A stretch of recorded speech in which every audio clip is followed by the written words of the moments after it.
Get ready for my top 10 super fundamentalist church in the 90s auto-tunes. Here we go. Number 10. At my super fundamentalist Christian church, we had our own language. Like the word charismatic didn't mean charming. It meant how high is the level of crazy at a church, like speaking in tongues.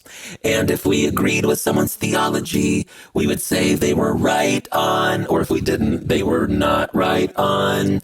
And if you were falling away from God, we would say you're backsliding or backslidden. And I don't even think that's a word. We just made it up. So to put it all together, you'd be like, hey, Roger is from that really charismatic church. Is he right on? And you'd say, yeah, they are very charismatic, but he's pretty right on. However, I saw Janet at the mall and she was buying secular music. So I think that maybe Janet is backslidden. Number 9. Every Sunday in my super fundamentalist Christian church, they would do this thing called an altar call, where at the end of the service, it would get really emotional. And they would be like, if you don't know beyond the shadow of a doubt, or you're not 100% certain, you need to come down here and get saved. And this shows how neurotic I am, because pretty much every week I'm like, I'm not 100%. So I would go down there to get saved like a couple times a month. And at first the pastor was like, Kevin, you got saved last week. And I would be like, not beyond the shadow of a doubt, Pastor Dave. And looking back, I realized there was something really gratifying about getting up and walking down the aisle and maybe crying. And now I realized that I was addicted to getting saved. Number 8. In my super fundamentalist church, I played in a Christian rock band. And one time we had to borrow this guy's keyboard. And this guy was not a Christian. And our keyboard player didn't know that until after the show. He found out he had been playing a heathen keyboard. Literally just a keyboard that was owned by someone who was not a Christian. And he was so upset, we had to have this big Christian band meeting about if it was a sin or not to use the heathen keyboard. Number 7. In my super fundamentalist church, sometimes we would do a foot washing. Apparently in the Bible, Jesus washed people's feet. So we would gather in our church basement with no ventilation and take off our socks and shoes and wash each other's feet. And I could tell one time I was about to get paired up with Brother Chuck. And I was like, you know what? I'm going to be a good Christian and wash Brother Chuck's feet. And I sat down and he had super weird toenails. And to my horror, they slid over a tub of dirty foot water. And if you are thinking to yourself, no one would actually do that, then obviously you didn't go to a super fundamentalist church in the 90s. Number 6. When I was in high school, there was a movie theater that showed dollar movies like RoboCop and Turner and Hooch.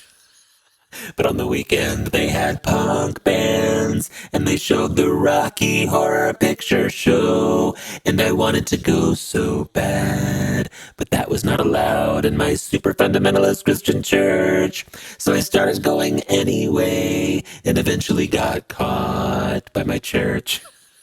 And I said, the Lord has called me there to minister to people who like Rocky Horror Picture Show.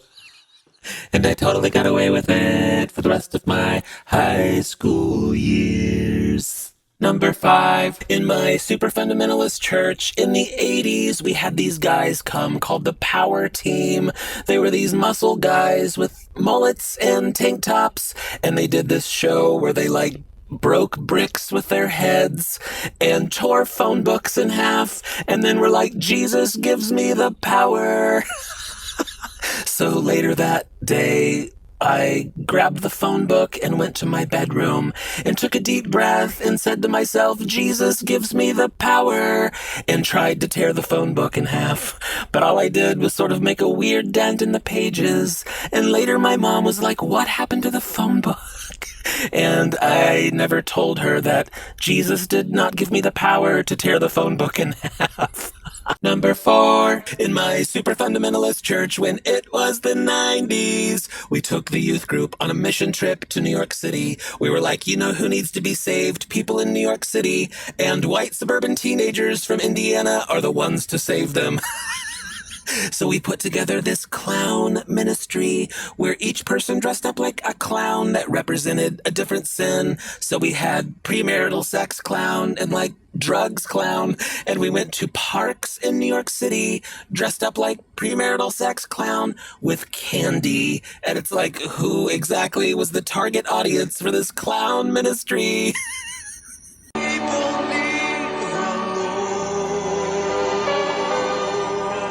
Number 3, when I first got to college, I had not accepted that I was gay at all.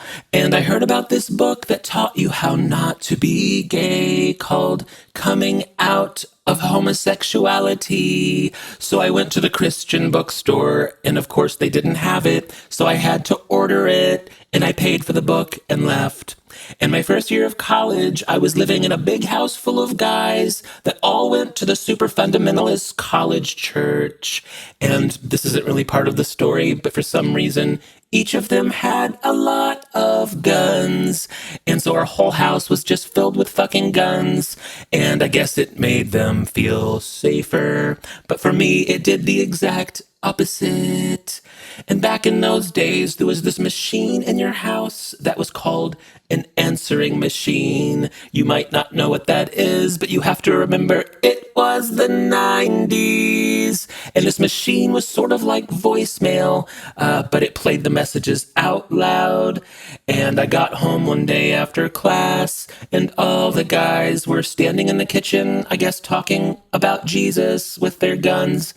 And someone pressed play on the answering machine, and the message was, "Hi, Kevin. This is Sandy from the Christian bookstore, and your book, Coming Out of Homosexuality, has arrived, and you can pick that up anytime." And everyone in the kitchen just sort of froze, because we all knew if we made eye contact, we were going to have to talk about it, and no one wanted that. So I did read the book, and I'm still gay. Number 2. Do you listen to Sandy Patty? You might say yes, of course, if you listen to Sandy Patty. Did you know she got a divorce? The year was 1992, and you're a good Christian. What you gonna do? Do you listen to Sandy Patty? Do you listen to Sandy Patty? What the fuck is a Sandy Patty? It's a patty that's sandy. That sounds gross. But you like Christian music the most. Do you listen to Sandy Patty? Do you listen to Sandy Patty? Number 1. In my super fundamentalist church, we did not speak in tongues, but we were open to the idea of speaking in tongues. And that Sunday morning, I sort of knew I was going to do it because I'm dramatic. And in the middle of the service, I said out loud, "Shamala hamala." And everyone around me was like, "Oh my God, it's happening." And everyone started saying, "Shamala hamala." And I was sort of like, you guys are just copying what I'm saying, but now we're all crying, saying, "Shamala hamala." And my pastor said it was the language that angels spoke. And I imagined the scene in heaven where the angels were like, "What's up, Jesus? Shamala hamala." It was the 90s.